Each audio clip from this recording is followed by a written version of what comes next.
All right. Well, we want to thank our listeners who have stuck with us so far. We're about 2 hours and 20 minutes into this interview, and now we want to turn to a discussion about Nathan's perspective on Gina's faith transition. We want to invite or welcome Gina to join if she'd like, and we'll let Nathan kind of tell his story, but we'll let Gina fill in at any point that she wants to about her own faith journey. But the goal here is to model for others, to whatever extent people can benefit, how a couple can manage and survive major faith differences within a couple. So does Gina want to join Vision? Okay, there she is. Hey, Gina. Hi. I'm a little traumatized. You have? How? She thinks I've overshared.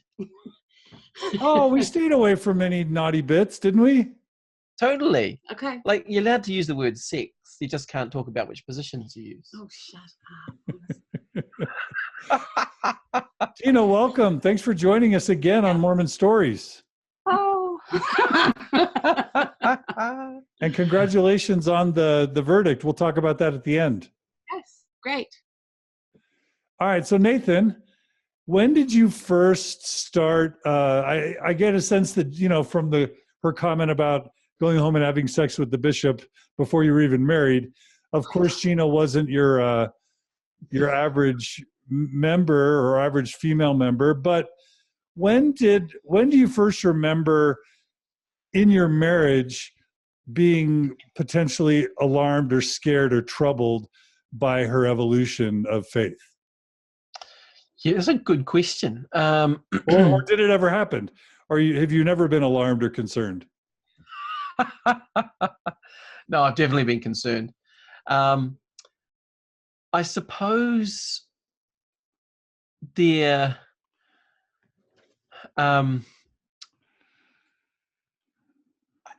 just a really good question. If there was one moment at which I thought to myself, "Oh my goodness," or was it a slow burn? Like over time, were there like milestones or moments where you started to notice things that were different, or start to get a little bit, even just notice, like, oh my gosh, she doesn't respect my authority, or she's not reading her scriptures, or she's not wearing her garments. There are signs that a traditional faith crisis or evolution of faith, might be typically or stereotypically alarming to an Orthodox member. Do you remember any of those at any point? So I'm not sure if I'm allowed to share them. That's the problem, John. Oh, well, I can help you there. Okay. Right. Go for it, Gina. You can whisper. You know what? I think, John, we've always argued about our faith. I think we just thought that we were having normal religious differences or normal kind of like marriage differences. But I think they're like right through our marriage, there's been kind of a strain of a different posture towards faith, a different way of reading scripture, a different way of praying. I've always been much more interested and open about things. I've been more theological. He's been much more doctrinaire. He's found comfort in the rules. I'm happy to, well, I'm not much of a rule breaker. I kind of just see them as having a practical effect as opposed to kind of a spiritual effect. So, yeah, I mean, we can't pinpoint any one occasion. What I have realized in the last few years is that most of our differences and most of my frustrations in our marriage and the places in which I thought, I'm not sure that I can do this anymore, have really all been about our faith, a different faith. It's been about religion. Okay. So Gina, when did you start feeling your faith transition really starting to wear or cause distress in the marriage? Probably just after we were sealed. Okay. What happened? Well, there was a point we just got married, and he said, "Let's have companion study." And I thought, well, that's just weird and creepy. You're not a missionary anymore, you moron. So So he said, well, let's do couples scripture study. And it just really, his fervor really bothered me. And so he was reading something from the Old Testament, and he said something like arphaxad or arphaxad. It was just a pronunciation. I thought, well, I'm going to get him here. And so I started experimenting with other kind of accents and the word arphaxad, and which is a name of some ancestor in the Old Testament. And he was getting more and more irritated with me. So I think that was kind of a seminal moment where we actually just couldn't even say a word together and agree on it. So yeah, I think, and from then it's just been pretty much that's the way it's been. And I mean, I had a huge faith crisis around my first marriage, when I felt the whole patriarchy organizing themselves to support my first husband, who was the bishop, and the institution like profoundly failed me. So I had to find a new way of being, of having faith and spirituality. But all of this I can say now, looking back, but not at that point. So I can't believe I missed this, but something that really does tie to your disciplinary council and to your blog posts that, in my view, led up to your disciplinary council was the fact that you were speaking about the way the church handles victims of abuse. What I just realized I didn't make that tie. That was coming out of your own personal experiences, probably, of having had abuse against you in some form or another being mishandled by church leaders. Is that true or not? Absolutely. So I mean, I can go right back to my mother, who was sexually harassed by the man who baptized me. And that really set her off on a really self-defeating and damaging train of behaviors and associations that kind of led me into a lot of treacherous territory as a young person. So I always thought, well, you know, the church is really lovely on so many levels, but the way that it handles, particularly women, has always been profoundly problematic to me. So yeah, I mean, I'm not much of an institutional person. I think institutions are necessary, but it has to have a lot of self-corrections. It needs to, as institutions need to be open to admitting they're wrong, to doing things differently. So that's a consistent message. And I can say that as a Maori person as well.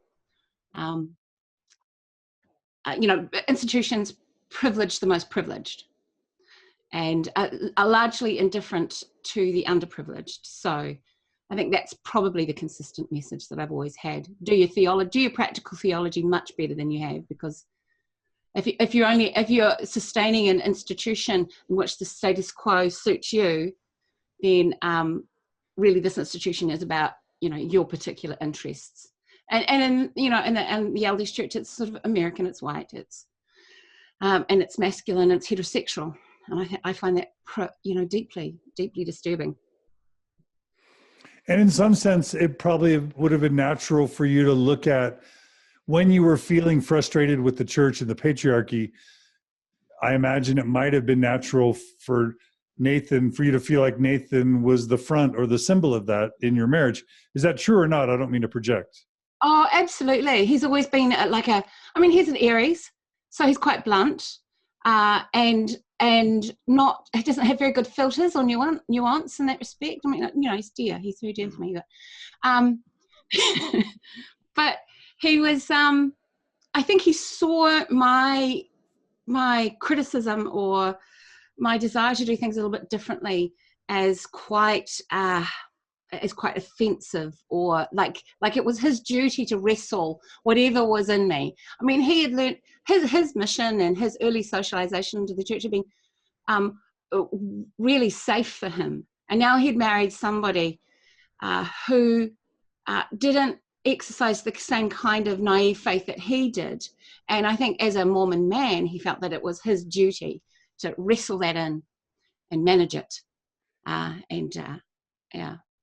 Now, Nathan, when I hear her say the word naive faith, I would imagine that sort of word could strike you as insulting or demeaning. Did you feel, as Gina had issues with the patriarchy, embraced feminism, and really started engaging and wrestling with Mormonism on an intellectual level, did you feel like she looked or talked down to you, or saw your intellectual faith commitment as inferior or problematic or fraught? Absolutely. She makes no secret about that. I mean, one of the things that we've discussed, and this is one of the issues that exists with Fowler's stages of faith, is because they're numbered stages and you're looking for the highest number to be the most developed. If you're at a lower number, you're a lesser being. And that's certainly the way that it can be and has been conveyed in some contexts. And I've certainly, had the, pat on the head and been told, one day you'll get there, little fella. It's not wrong, is it? So, absolutely. There's an arrogance. Just like there's an arrogance to hardline members of the church who say we've got all the truth and you just need to get on board, and if you don't sustain the profit, you might as well get out of the church, kind of thing. I mean, that's just as arrogant and insensitive as people who go, I've developed my faith well beyond where you're at. You're just kind of naive and a bit blind, but here's hoping that you see the light one day, Junior. So that sounds like a recipe for high conflict, frankly. Yeah, you reckon? So you guys have had a highly contentious marriage over religion for for how many years? 26. Yeah. Oh my gosh! And you've been married 26 years. Yeah. Okay, so what had been? We didn't argue too much about it before we got married, but we still did a little bit. Yeah. Okay, so let's just say you had to characterize the top 3 to 5 major battles you've had, and let's just draw a line between pre a Thoughtful Faith podcast and post a Thoughtful Faith podcast. Pre a Thoughtful Faith podcast, what would the big battles have been? If you could even think of it. Ones that I can think of would have been, so we're talking, we started probably 2010, I reckon we started listening to Thoughtful Faith, right? Well, not listening because I was taking it. Sorry? No, sorry, not Thoughtful Faith. Mormon stories. Oh, sorry, are you saying Mormon stories, or are you saying Thoughtful Faith? Either one. Yeah, before she discovered Mormon blogs and podcasts and the progressive Mormon community, what were your conflicts about? Patriarchy. So the have you ever identified as a feminist, Nathan? Do I identify as a feminist? Have you ever? I don't know what that means. I'm not sure how to qualify as a feminist. I'm sure you and Gina have had this conversation, and she's explained to you what the basic definition of feminism is. I think it's situational. I think, if you're in the normal workaday world, you're profoundly feminist. When you get into Mormon spaces, which is not conducive to that, you kind of, you hedge a little. Okay. Yeah. Yeah. So I'm a hedged feminist. Well, you kind of take but just the basic definition, that the belief that men and women should be treated equally, have equal rights, equal opportunity. I don't think you started that way in our marriage. Oh, do you not? No. I mean, when we first got married, we had to get married outside of the temple first. So we had our wedding, and then we waited over. We had our honeymoon over the weekend, and then we flew to get sealed, because that's just the New Zealand law. Then we flew to get sealed a few days later, and he jumped into the car ready to go. And I said, where's your suitcase? And he said, I thought you would pack that. His mother didn't set him up well. So, but I think that was less about equality and more about me thinking there are certain roles that men and women have. And I never thought about it as I suppose I didn't have to think about it in terms of equality. But yeah, so in terms of, Gina's trained me to not treat her in a way that expects her to do things for me in the way that my mother did. Okay. And so in terms of how it presented doctrinally and theologically, how in what ways, what were the major sources of conflict around feminism that you guys jousted about? Well, I think it was abuse of power in the church by men, because she'd had that experience, with her first husband, and felt that he was treated with deference when she was almost treated with disdain, and as if she was superfluous to the crisis that was occurring. And then, of course, probably one of the catalyzing events in terms of her getting involved in podcasts and so on was an experience that we had in 2009, where she was denied a temple recommend. I've talked about that, but I think we're talking about our kind of ongoing issues. Yeah, but they became our well, I mean, even though I was in support polygamy for me, I can tell you, polygamy for me. Okay.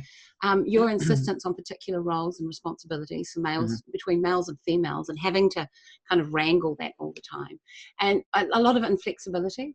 So as far as you were concerned, it was a done deal. If the church said it was a done deal, right. and I would be like, no, it's not a done deal. This is an ongoing conversation. And then there was styles of things like, well, how do we pray? How do we read scripture? How do we have family home evening? I mean, our most meteoric battles have been at family home evening. Family fight night. Yeah. Yeah. So that's something that crosses cultural boundaries. Yeah, that's right. Yeah. Well, you could argue, John, that family home evenings an American import, then that's why. Yeah. And also your responsibilities. Those are the things that have been really hard. We've had, when we adopted all these boys, we had like 5 kids under 5 or 6 or whatever it was, 5 under 6. Like it never stopped. Like it seemed to be the church was indifferent to our changed family situation. So Nathan, I think when we first got the first 3, you were on the bishopric. And I had hoped that someone would come to say to us, wow, things have really changed for you. Let's review how things are going. Do you need some time out? Do you need to be released? This is big, but nobody did. And it just kept going, and he kept going with it. And I'm standing there going, we need to just stop and breathe. Nobody gave us a chance to breathe. And Nathan just didn't think it was necessary to breathe. I'm still here. And just hearing Nathan's story, his parents had, parents or grandparents had visions and revelations. He's had these direct witnesses. He had so many positive experiences in the church. Of course, he represents every major aspect of privilege, within Mormonism. And so my sense is your faith with Nathan was just very sincere and straightforward. And so you go with whatever the church is presenting, you kind of go with it, with the exception of American political rhetoric. You go with the leadership, right? You go with the standard line. And you're feeling like, Gina, why do you keep complicating things? Is that right? But that's the big issue. Absolutely, but that isn't the big issue. It's like when you're not compromised by the system, you rely on that system, and you expect everybody to be equally blessed by that system without actually having to engage with the possibility that the system that privileges you that doesn't privilege everybody else. And so Nathan, what was it like for you to feel really comfortable going with the flow, but knowing that you're a person who cares and is empathetic, to know that Gina represented people of color, represented women, represented people who had been abused, represented feminists, intellectuals? Like, did you have this balance between your commitment to the church, but also empathy for all the ways in which she understandably was frustrated? Or were you just tuned out and zoned out to her complex suffering and difficulty? I think from my perspective, I've always accepted that there's an element of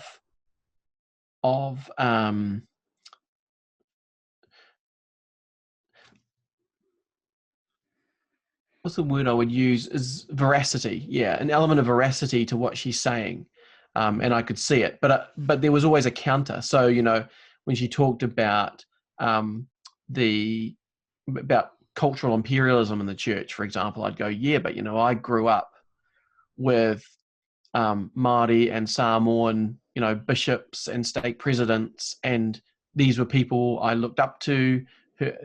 For me, their different race, ethnicity, culture was never a reason for me to say I shouldn't take them seriously. So while I could see issues, and for example, with what happened in her first marriage, totally, I could see issues with that. I could accept that leadership gets things wrong. I could see that. So I was willing to see on a case-by-case basis that there were issues, that things hadn't been done right, but I was unwilling to engage with the issues occurring on a systemic basis. Whereas Gina was trying very much to help me see that systemically there's an issue here. But I was, I think, much more reluctant to accept there's a systemic issue. They were isolated issues. And I think also, can I just say something, John? When couples like us sort of engage this, and particularly, Mormon couples engage these questions, and I hear this a lot from women, is that often it becomes a debate. Like, is this a valid thing for me to pay attention to? And so there's the conflict. We're having a conversation about who's right, as opposed to you're right, I'm right. Okay, so where does that leave us? We spend many years me saying, but can't you see? And he'd say, yes, I can see in that situation, but blah, blah, blah, blah, blah. And then, for somebody like me who's fairly hot-headed and passionate, well, it begins to be quite an emotional issue, and it's very easy for someone like Nathan, who's quite level-headed, to just dismiss it as me being a little bit hysterical. Yeah, and Nathan, I'm imagining this puts you in the role. What's that? She's going, it's true. What I'm imagining is it puts you in the role of like constant apologist. It's like, yeah, you got abused, but that's an exception. Yeah, there are issues with people of color, but there's also positive. And you're always sort of defending the church. It's like being married to an apologist, Gina. Yes. And I tell you what, this dynamic, thank you for saying that. And this dynamic, he becomes this ultra apologist, and I become this kind of ultra critic, bordering on the apostate, because that's the only direction that you get to go, unless you're willing to kind of, yield a bit of ground and say, okay, what's in between this? So, I think I cut my Mormon critique on the teeth of our marriage. I'm like, okay, buddy, you want to front up to this? Well, I'm going to be so armed by I'm going to have a bibliography. I'm going to just, throw everything I have at your apologies and your gaslighting. It was been pretty hairy and fiery at times. Oh yeah. But because we've got people, about argument, so we keep it in our heads, right? It's all in our heads. But in many respects, it wasn't until we're missing the point, because it really should be should be a spiritual, something that we attend to spiritually rather than just intellectually. We kind of fell into that Mormon trap. So Nathan, from your perspective, did you ever feel like you're married to this apostate anti-Mormon person or not? I've never described Gina as an apostate. I don't think she's apostate. That's what you felt, not what you said. Oh, okay. Yeah. Ooh. Cheeky.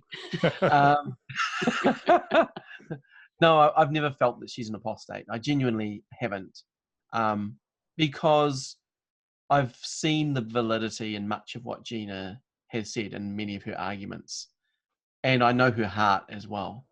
And that's why I fronted up the disciplinary council with a very lengthy defense for Gina, because I totally don't believe that she's apostate. So did I think that she was out of line with some of the things she said? Yep. Did I agree with everything she said? No. But I didn't think that meant she was an apostate. And part of that, I guess, goes back to my upbringing and feeling as though nothing's off the table in terms of discussion. Everything's up for grabs. You can argue and debate about whatever you like. And I'm happy to debate till the cows come home on any topic. And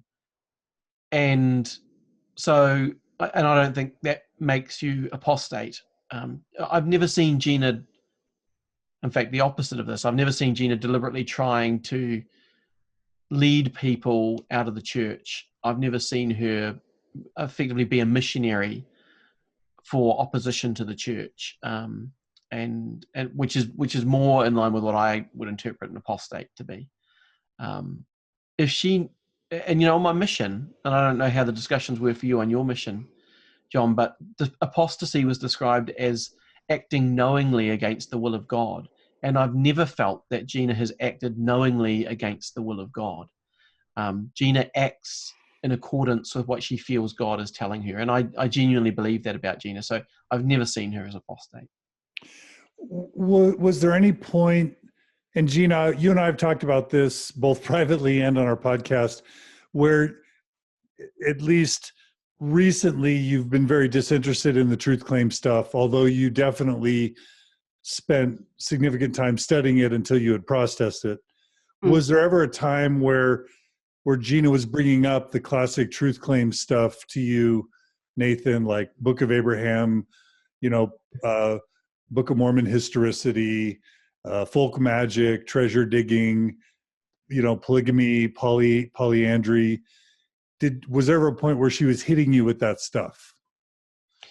Yeah, it's never been a real feature. Like, despite Gina having a history degree, the history has never been a big focus for her, because she's much more interested, correct me if I'm wrong, but I think she's much more interested in what it all means in terms of how it affects people, and what value is there in it for people, rather than did it really happen or didn't it, and in which way did it happen, and what was the motivation for it happening that way, etc.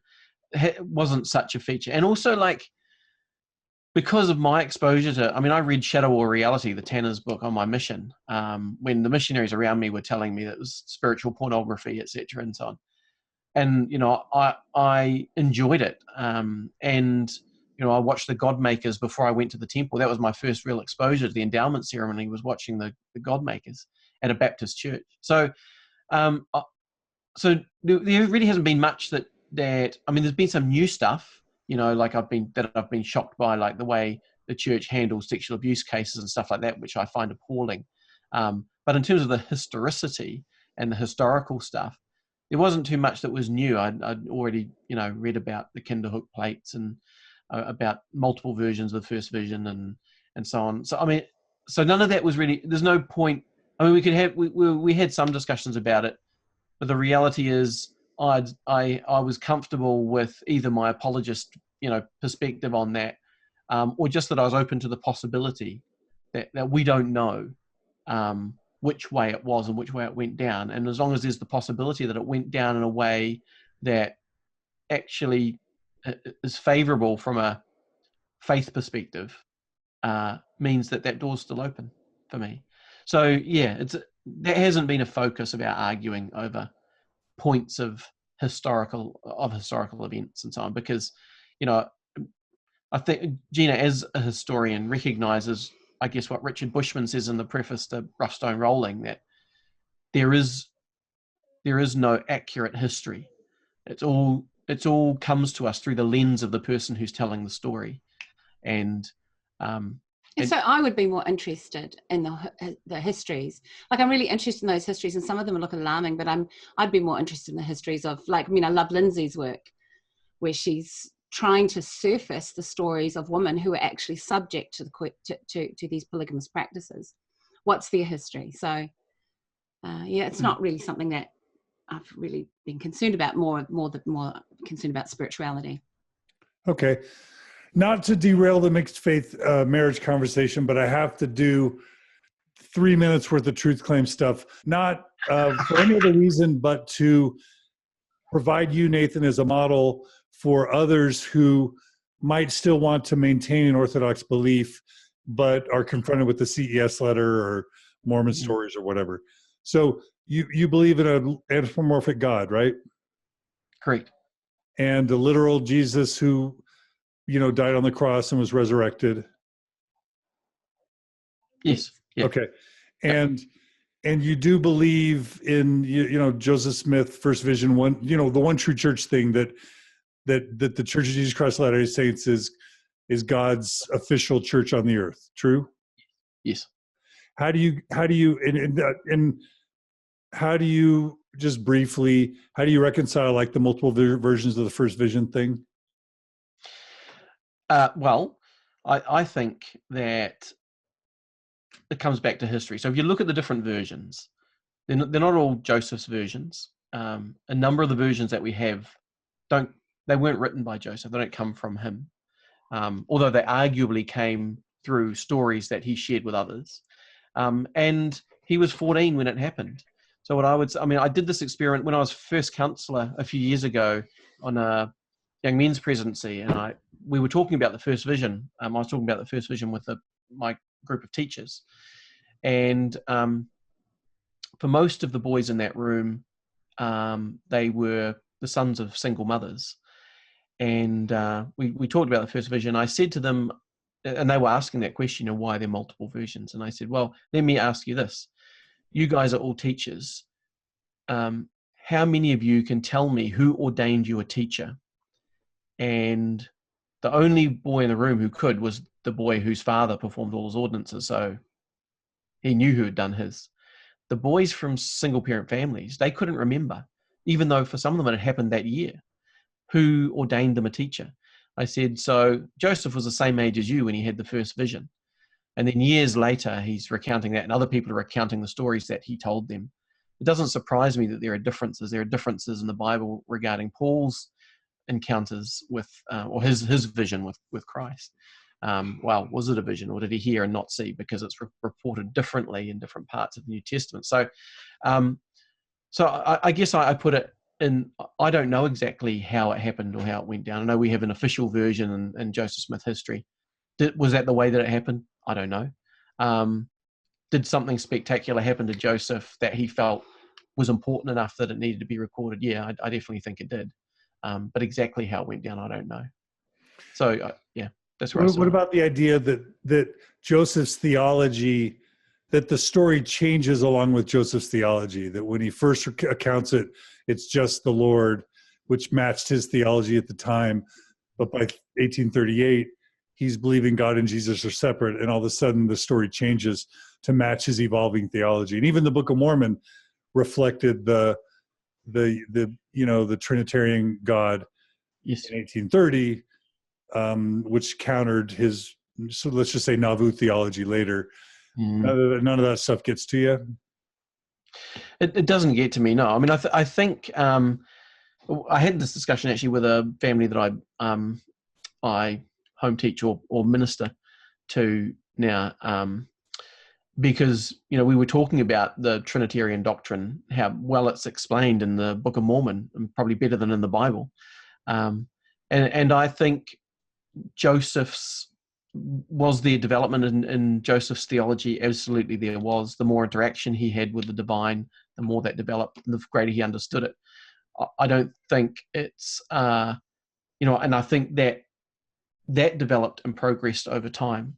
It doesn't concern me that there have been changes in that. And in fact, for me, it's almost good that there has been, because it allows me, when speaking to my Catholic friends, to say, in a sense, I am a Trinitarian. And it's not a deal breaker for me what the nature of God is. It doesn't change my ability to believe in God, and it doesn't negate any of the experiences that I've had with God, because in none of those experiences did God make those experiences contingent on his having a physical body or not, or being, one with Jesus as a physical being or not. So those are belief structures. So I believe they're separate. I believe Joseph came to that over time as the beliefs he had in his upbringing were then molded and modified by his subsequent actual experiences over time. I love how thoughtful you are about this. And Gina, you're being very patient, so I just want to acknowledge that. Thank you. Couple other quick ones. Book of Abraham translation, papyrus. How do you reconcile that? Yeah, so obviously the papyri that we don't have it all, but what we have doesn't look like the Book of Abraham based on what we know of the Egyptian language. So was it a talisman? I mean, Joseph was into talismans, of course, died with the Jupiter talisman on him, and he used things as mediums or media for channeling, and you know, whether it's a stone in a hat or whether it's an Egyptian papyri, then I think that he was able to use those things. The challenge, obviously, is claiming that it's a translation of what's actually there when that doesn't seem to be the case. Makes him look like a charlatan, and he was making the whole thing up. But the power of what's in the Book of Abraham and extrinsic support for it in other documents that have been found since suggests that for him to be able to make all of that up and get aspects of it right that weren't extant or available to him at the time means that there's more to it than might look like that on the surface from a secular perspective. Okay. Spiritual levels, yeah. How about, horses and steel in the Book of Mormon, anachronisms, that sort of thing? Well, I think that's still up for grabs. Recently, they have done some heat sensing work on sites. Who has? Oh, I don't know, but I was reading about it in New Scientist. So scientists, I don't know who it was, which institute exactly, but it's in the New Scientist. Peter Bleakley put a thing up about it on. Oh, Peter, yeah. Yeah, with the reference and the link to it, but which shows that the cities in Mesoamerica are a lot bigger than they suspected they were, and could have homed or been occupied by loads more people than they'd initially thought, because they hadn't been able to actually fully excavate some of those sites. So they're a lot bigger than they. That's originally. the LiDAR research, the laser radar that allows LiDAR, them to see that the civilizations were much bigger. Yes. So we talk about that in my second Michael Coe interview, but keep going. Do you want him to keep going? Because I've got a question for him. Yeah, go ahead. Okay. Go ahead. My question is, if one day the evidence appears that all of this is bollocks and that actually isn't historical, would that cause your faith in the Church of Jesus Christ of Latter-day Saints to change? Well, I think it would cause my view on the historicity of the Book of Mormon to change. It would cause my view on whether a metaphorical as opposed to a literal interpretation is important and necessary. Would it mean that I don't believe in the truth claims of the church anymore? I think I'd be much more open to challenging those than I am now. So it's a matter of perspective, because a lot of people are just not convinced by the historical arguments, and so that has complicated their faith in the church. So maybe you just haven't got there yet. Oh yeah, well you would probably say that in relation to so many things. Yeah. But I mean, for me, that's the tip of the iceberg. The reality is that there was an Aztec exhibition which came to New Zealand's National Museum a couple of years ago, and the ambassador from Mexico said, we have scratched the surface of about 40% of what we believe is there. I just think like what we know about ancient history in the Americas is the tip of the iceberg.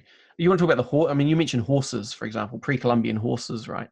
Yeah. So up until reasonably recently, it was thought that there weren't horses in North America, or they were, but they died out about between 12 and 13,000 years before the arrival of Columbus, right? And then a new discovery was made, and now they've adjusted that to 7,000 to 8,000 years before, because they found one part of a skeletal remain. So I just think there's so much under the ground we haven't found yet. I can't rule out that I can't say the Book of Mormon can't possibly be true because they talked about horses and we haven't found the remains yet. Have they found? I mean, popularly, the Hun Empire was built on the back of horses, right? But I don't think they found any skeletal remains of horses. You know, you might be careful. You need to be careful about saying that sort of stuff. But I want to say, why? because somebody's going to come at you with a thread to say you haven't done your research. Oh, that's okay. I'm happy to be challenged. Yeah. But the point is, I'm not afraid of that. The point is, like, how important is all of this? And I think that Mormonism has like backed itself into a corner. It's made all kinds of claims over the years, which just simply aren't robust. And the question is, can Mormonism, as it is, continue to survive, trying to find historical reasons for the claims that it's made? So either you're in that dogfight or you're out of that dogfight. I'm out of the dogfight, but you're obviously still in it. Oh, it fascinates me. Yeah, Leon writes, it seems like Nathan is saying that his testimony is based on his own spiritual experiences and that faith much more than on faith much more than on historical happenings.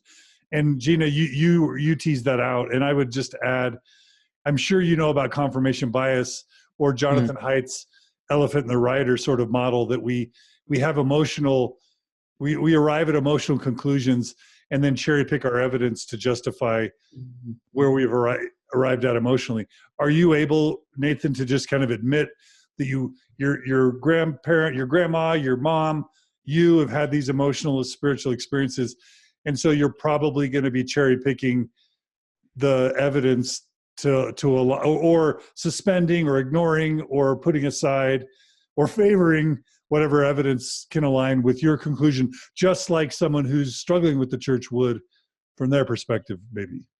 Oh, I absolutely can accept that. I mean, I didn't quite finish that, what I was starting to say before about something that Richard Bushman talks about in his preface to Rough Stone Rolling, where he says, after saying, that history is written from a range of perspectives, he then says, I accept that I'm writing this from a faithful perspective. So he's saying, I'm leaving stuff out of this. I'm not throwing you over the cliff because I have a faithful perspective, and I would totally agree. Like for me, the way I view things, the information that I pick up, I'm looking for those things that will support my faith rather than tear it down.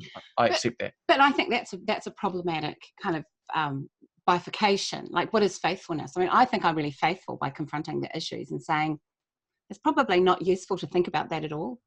So faithfulness has always been associated with like towing the line or just accepting the story, the dominant discourse. I don't see that as faithful. I see that just as loyal to the institution and to supporting the current discourse that is less disruptive. I don't think that's faithful.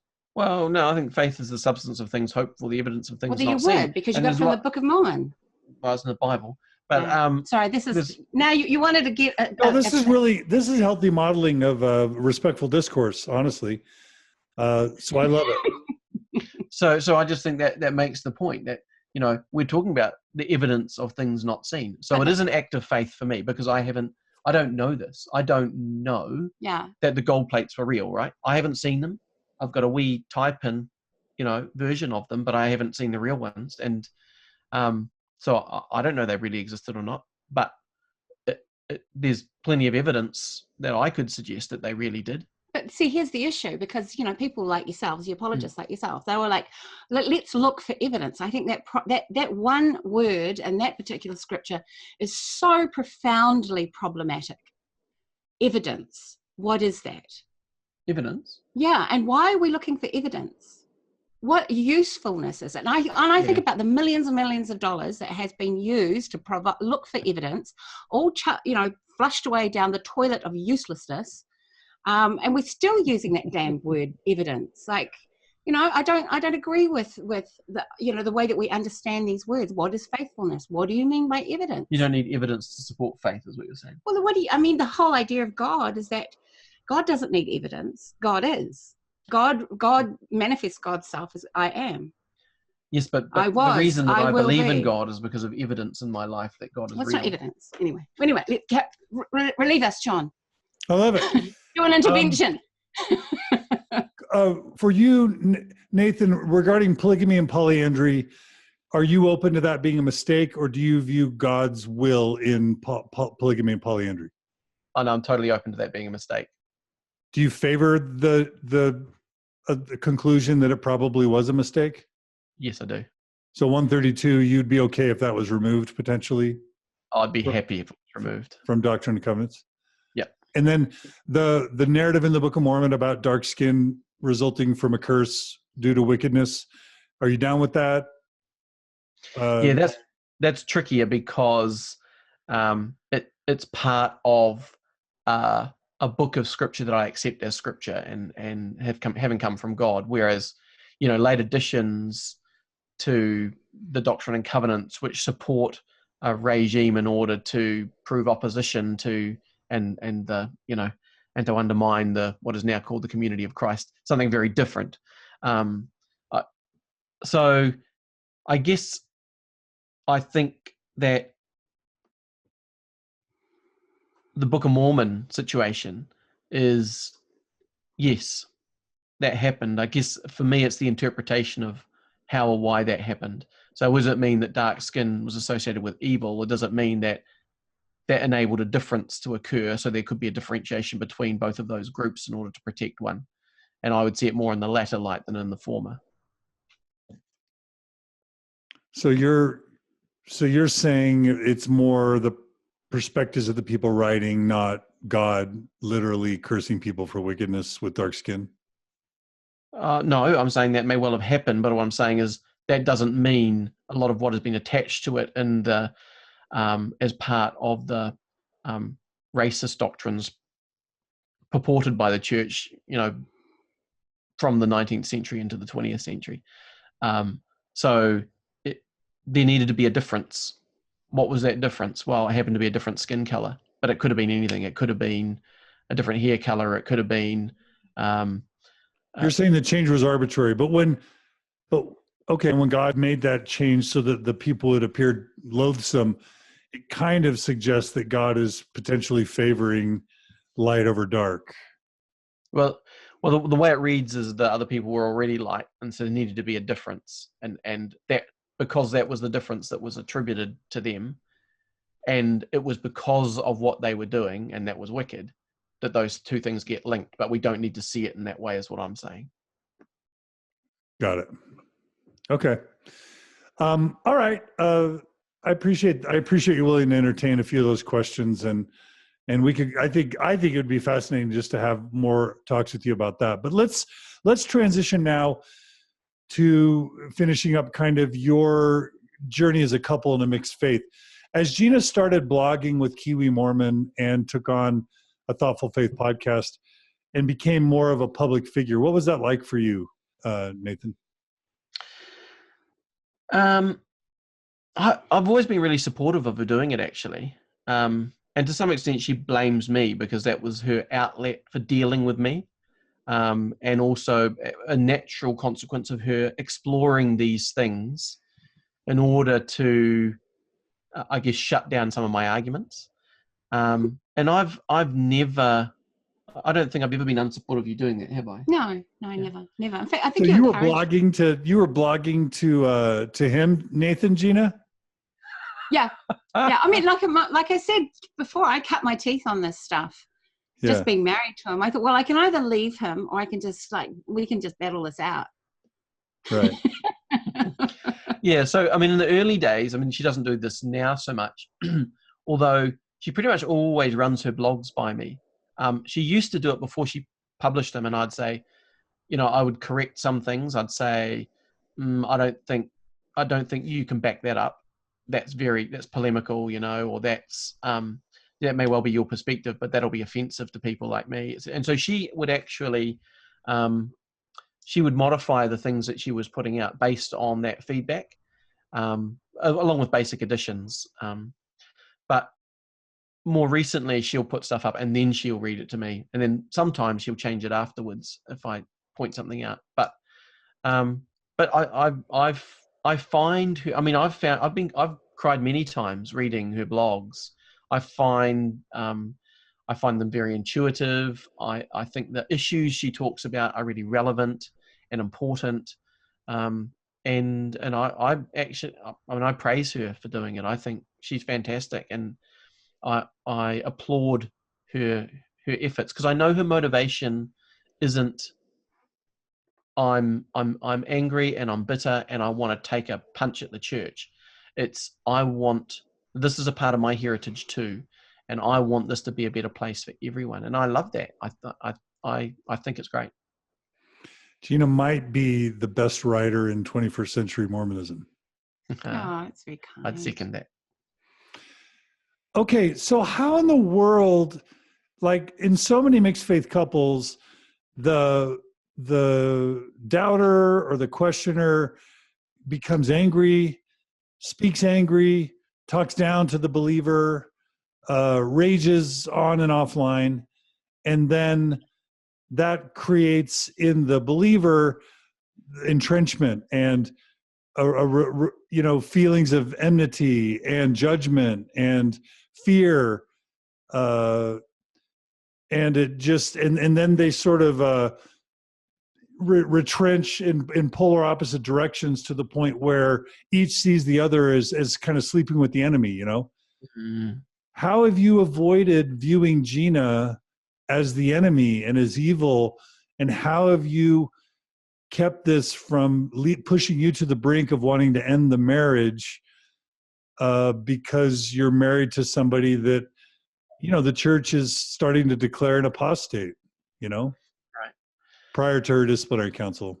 Yeah. Well, I mean, there probably 5 things that have been really important for me in terms of me not seeing her as an enemy and not wanting to see her as an enemy. First of all, I think because I know her heart. I know her heart is good, and I know her motivation is good. I know she loves God, and she wants to do the best. And I've always felt that that's something about Gina which I can really respect. So I think that's been important, because it means I can't just dismiss what she says. I can't say she's being inspired by Satan, and that can be Satan can be my scapegoat. Oh, you just need to be exercised. I need to exercise you. So I think that's important in terms of me being able to take what she says seriously. Secondly, she has on a number of occasions asked me to give her priesthood blessings, which has been important, really important for me, because I've had to set my own thoughts aside and try and channel what God would say to her. And in those moments, there have been some quite pivotal blessings I've given her, which make it very, very clear to me that what she is doing is not satanic, it's godly. And I can't deny that. I can't. Those experiences are too sacred to me and too special. And you talked about confirmation bias. I've gone into some of those blessings feeling pretty confident about what I needed to tell her, and said very different things. I don't know how that stacks up against confirmation bias, but for me, I would have thought that the natural response would have been for me to tell her what I'm thinking I should tell her, but it hasn't been the thing that I've told her. Oh, often. that's like being disciplined, eh? That happened then too. Yeah. Anyway, Yeah. that's just something else. Yeah. So for me, that is, my discourse got altered somehow, and I don't believe it was from me. I believe it was from God, and that's what I feel and I believe. And so, and that message has been, Gina's not the devil. Gina's channeling the divine, and lucky. Yeah. So, yeah, I'm quite serious about that, and that's been important for me. But also, get on to the third one. Oh, you want me to talk about the third one? I don't know. Go on. Yeah, the third one is we've always had a good sex life. Oh, and, right. Jean's quite keen for me to talk about this now, interestingly enough. Shush. And that's been an important way for us to resolve our disputes. And I don't want to lose that. That's really important to me. I want us to be able to maintain that. And that means I can't see her as an enemy. I have to see her as my lover. And so I need to find a way to at least respect, even if I can't accept what she's saying, to enable us to maintain that aspect of our relationship and our physical relationship is an important part of our marriage. But I would also, the fourth thing is that Gina's got good, solid, sound arguments, and as someone with a PhD myself who has a high-level university education, I can't just dismiss sound argument without giving it some credibility. And she has credibility, and much of what she says, it's well researched. I can't just dismiss it. So I've needed to consider that. I can't just say I don't believe that, so you need to be quiet about it. Like, it's not good enough. That's not good enough for me. It's that takes me to the segues into the final reason that I haven't been able to demonize her, and that is because from my youth I've always believed that open, honest, rigorous debate is an important part of my religion. I've never felt shut down here in the way that I hear some people talking about the way they're shut down in the United States in particular, that you believe a certain way or there's something wrong with you. And particularly in our stake in Christchurch, we've been a bit isolated, and we've had some leaders who have been willing to challenge and make that okay. And my father was like that, and I was raised that way. And so having everything being up on the table for debate without using ad hominem and without identifying that the person is the problem rather than the principle or the policy or the thing you're discussing has been important in terms of my character and personality, and for me to be able to say, well, you've got every right to talk about those things and challenge those things, and I need to be up to listening to it, even if it challenges some of the fundamentals of my faith. How, if you've been able to feel like the things that Gina, is writing about are in fact divine, how have you avoided then looking at the church leadership that may not be providing such rich revelation and not saying these guys aren't doing their job, Gina's doing it, this is a problem, the church is headless? How have you avoided arriving at those sorts of conclusions? I probably need to clarify something here. Because I believe that her work is divine, it doesn't mean that I think everything she says is right. So I don't want that misperception to be understood. I don't think everything Gina says is necessarily right, but I do believe the work she's doing is a godly work. So I want to create that distinction. What's godly about her work? What's godly? I think it's godly. Well, one thing I would say is that, and this has become really, really evident, and maybe I never really understood this until I went to the US for the first time, and people were coming up to her and asking for her autograph, and people were screaming and stuff like that. And I never understood just how loved she was as a result of the work she was doing. She doesn't like me talking about this because she doesn't do it for the fame. She does it because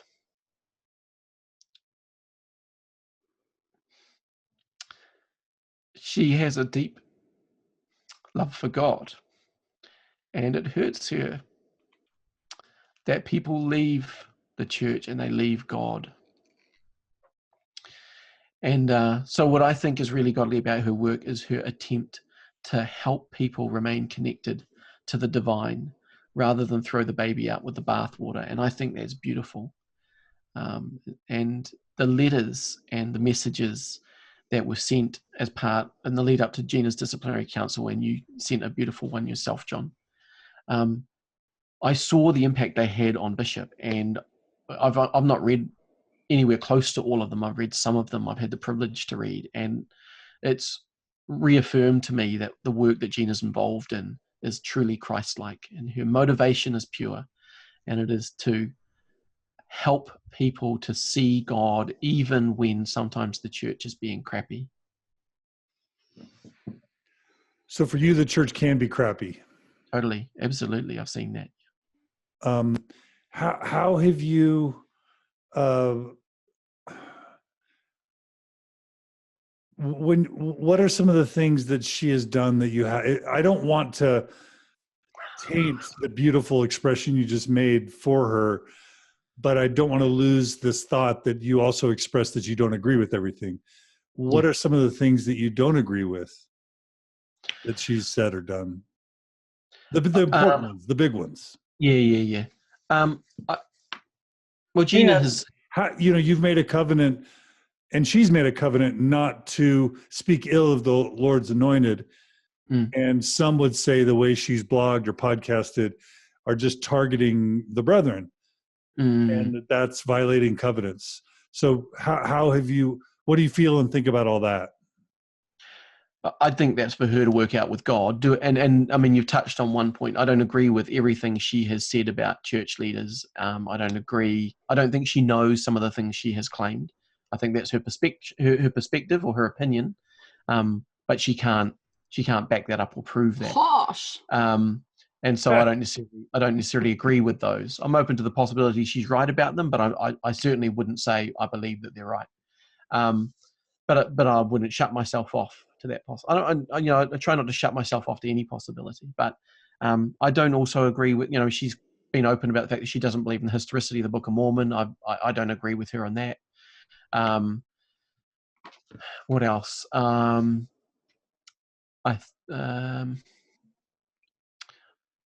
don't necessarily agree with her. For example, and a lot of this goes back to kind of a literal as opposed to a metaphorical perspective. So most of Scripture she sees as more metaphorical than literal. I see it much more as literal. I mean, even the atonement of Jesus Christ, we have a different perspective on the atonement of Jesus Christ. So there are lots of things that we don't agree on. I guess there wouldn't be an argument if we agreed on it all. I just respect her right to be able to say it. Do you see her as crossing the line of being sort of in violation of her temple covenants? Has there ever been a point where you were actually on the side of her bishop and stake president saying, I love you, honey. I think your heart is in the right place, but I think you are crossing the line? No, I don't think I've ever said that, because I believe she should be able to share her truth. I mean, I remember having an argument. In terms of temple covenants, she doesn't have a current temple recommend, so it's not, I don't think that her not honoring her temple covenants means that she therefore should be kicked out of the church. I don't think that should be contingent on membership. Her membership in the church was based on her, when she was 8 years old, meeting the criteria that was set down for her baptismal interview. And interestingly, in those days, the question about whether you sustain the president of the church as a prophet, seer, and revelator was optional. It wasn't a required question. So therefore, it shouldn't be contingent upon her remaining a member of the church. And so, no, I haven't. Interestingly enough, I was told by someone who was at the meeting house last night, a friend of ours who was supporting Gina, that her father had said to her that I supported Gina's church discipline. Well, that's purely, for the record, fictitious and fabricated, because I've never said that. I have never supported it. And so has she crossed the line? I would argue, in terms of, if you want to use the handbook, every single kind of point that was brought against her in the letter to hold this church discipline, as far as I was concerned, was bogus. And I had stayed up till 3 o'clock the morning of the discipline yesterday morning. Two mornings ago. Yeah. To make sure that I had put a strong defense together. And when I looked at it, there was nothing that held up. None of the things that she was accused of lined up with the wording in the handbook at all. And none of it was valid as far as I was concerned. So I can emphatically state, no, I don't think she has crossed a line which makes her an apostate. And that, as far as I'm concerned, is backed up by the letter of the law in the handbook. It was, the whole thing, as far as I'm concerned, was illegitimate, and I would have ripped it to shreds had the council have gone a different way.